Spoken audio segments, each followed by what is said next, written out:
Every weekday at 7:10, the bus pulled up to the same corner. And every weekday at 7:11, Caleb Dawson stepped on, nodded to the driver, and took the same seat, third row from the back window side. It wasn't assigned. It just became his. Routine had a way of doing that. The bus ride lasted 23 minutes, long enough to think, but not long enough to fix anything. Caleb spent most mornings staring out the window, watching the same streets pass by, a bakery opening its doors, a crossing guard waving children through, a man jogging with his dog, always at the same intersection. Predictable, safe, quiet. 2 stops later, someone else boarded. Every day. She never rushed, never lingered, just stepped on, scanned the bus quickly, and took the aisle seat directly next to Caleb.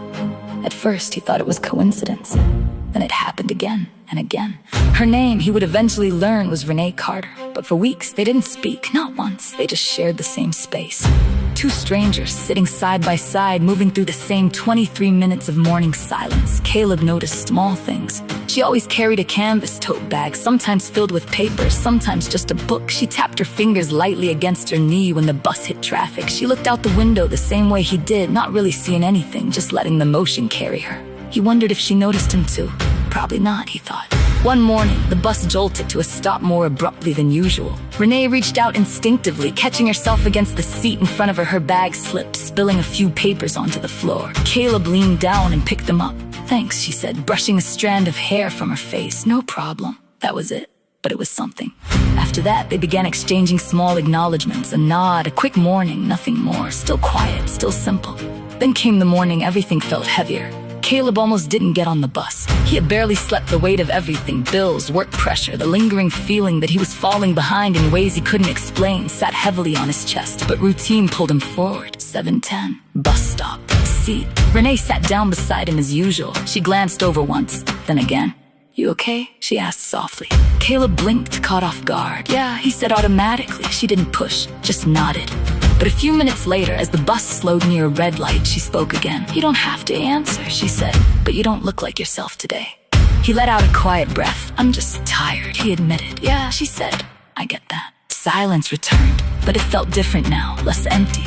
After a moment, she reached into her bag and pulled out something small, a folded piece of paper. She held it out to him. "What's this?" he asked. "Something I keep," she said, "on days that feel like too much."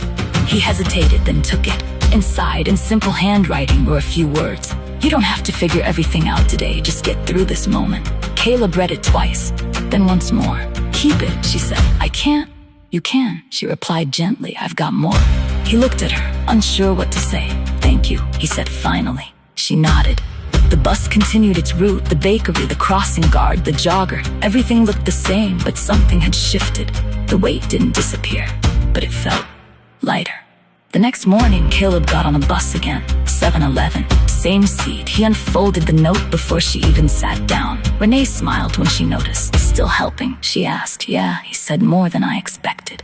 Weeks passed. Their conversations grew slightly longer, still quiet, still simple, but real. One morning, Renee didn't get on. Caleb noticed immediately. He looked toward the door at her stop. Nothing. The seat beside him stayed empty. The next day, she returned. "Sorry," she said, as she sat down, took a day off. He nodded. "I noticed." She smiled softly. "Good to know someone did."